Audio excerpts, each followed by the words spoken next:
Hello friends, welcome to the channel. In this video, we'll learn about different data types that are available in SQL Server. Mainly, we'll focus on the most widely used data types. So if you see the screen, we have these three sections. Those are mainly used. So integer is for storing any numbers, IDs, anything that is related to numbers. Big int is something which is very large.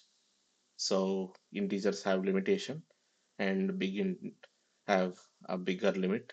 So we use big int to store big numbers. So decimals to store decimal numbers or fractional numbers.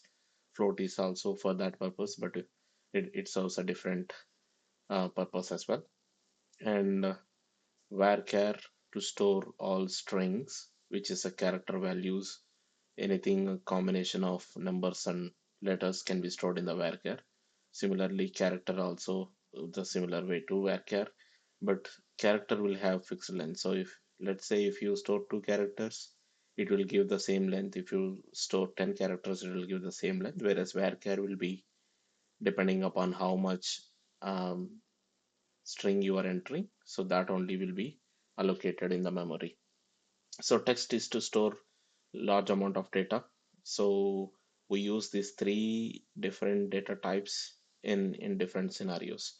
So we have date to store dates, we have time to store timestamps, and we have date time to store similar to date and time. We can store both date and time in the same date time data type. So we have some other data types like small date type, date, and others which is similar to this, but most likely these are the data types we'll be using along the way.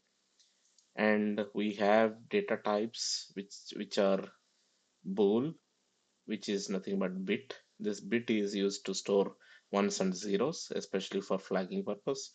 We have other data types like binary, JSON, XML, tiny int, small int. Tiny int, small int is nothing but where you store small integers, very, very small, not bigger than 2 digit.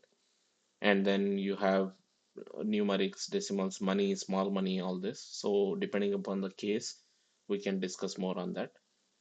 And similarly, you have other data types as well. So I will file this link in the description below. You can check out, and maybe if you want to play with it, you can play with the different examples using this data types. Thank you. We'll see you in the next video.